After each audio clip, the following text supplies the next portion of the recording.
Hi അപ്പോൾ ഇന്ന് നമ്മൾ ബേക്കറി കിട്ടുന്ന അതേപോലത്തെ പപ്സ് ഉണ്ടാക്കിയെടുക്കാൻ പോവാണ്. അതിനായിട്ട് നമുക്ക് മൈദപ്പൊടിയും ഉപ്പും വെള്ളവും ചേർത്ത് നല്ലപോലെ ചപ്പാത്തി കുഴച്ചെടുക്കുന്ന പോലെ കുഴച്ച് നല്ല സ്മൂത്താക്കിയിട്ട് കുറച്ച് നേരം നമ്മൾ ഓയിലിൽ മുക്കി വെക്കുക ആ മാവ്. അതിനുശേഷം നമ്മൾ അതെടുത്തിട്ട് നല്ലപോലെ നല്ല രീതിക്ക് പരത്തിയിട്ട് മടക്കി ഇതുപോലെ നമ്മൾ എല്ലാം സെറ്റാക്കി എടുത്തിട്ടുണ്ട്. ഞാനിപ്പോൾ ഇവിടെ ഉണ്ടാക്കാൻ പോകുന്നത് 8 പപ്സാണ്.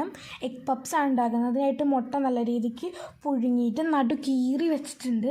പിന്നെ നമുക്ക് അതിലേക്ക് വേണ്ട മസാല റെഡിയാക്കണം. മസാല എന്ന് പറഞ്ഞു കഴിഞ്ഞാൽ നമ്മൾ എന്താ പറയുക, മസാല നമ്മളൊക്കെ ഇഷ്ടമുള്ള മസാല ചേർക്കാം. ഞാനിപ്പോൾ എനിക്കൊരു ഇഷ്ടമുള്ളൊരു ഫേവറേറ്റ് മസാലയാണ് ചെയ്യുന്നത്. ഇതിൻ്റെ റെസിപ്പി വേണ്ടവരാണെങ്കിൽ ഇപ്പം തന്നെ ഒന്ന് കമൻറ്റ് ചെയ്യണം കേട്ടോ ഗൈസ്.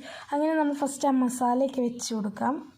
അതിനുശേഷം മുട്ട വയ്ക്കാം. മുട്ട കമത്തി തന്നെ വയ്ക്കുക.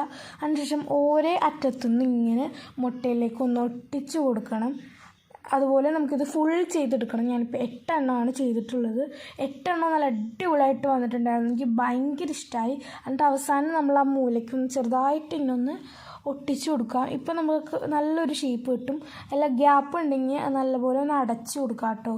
ഇപ്പോൾ എനിക്ക് ചെറുതായിട്ട് അറ്റം ഞാൻ നെക്കി കൊടുക്കുന്നുണ്ട്. എന്തിനാണെന്ന് വെച്ച് കഴിഞ്ഞാൽ പുറത്തേക്ക് പോകാതിരിക്കാൻ വേണ്ടിയാണ്.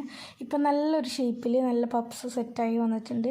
ഇനി നമുക്കിത് എങ്ങനെയാണ് ബേക്ക് ചെയ്യേണ്ടതെന്ന് നമുക്ക് നോക്കാം. അതിനായിട്ട് ഞാൻ അവിടെ ഒരു മുട്ട എടുത്ത് നല്ലപോലെ നന്നായിട്ട് കലക്കി വെച്ചിട്ടുണ്ട്. അതിനുശേഷം അത് നമ്മളൊരു ബ്രഷ് വെച്ച് നല്ല രീതിക്ക് ആ പപ്സിലേക്ക് ഒന്ന് തേച്ച് കൊടുക്കാം.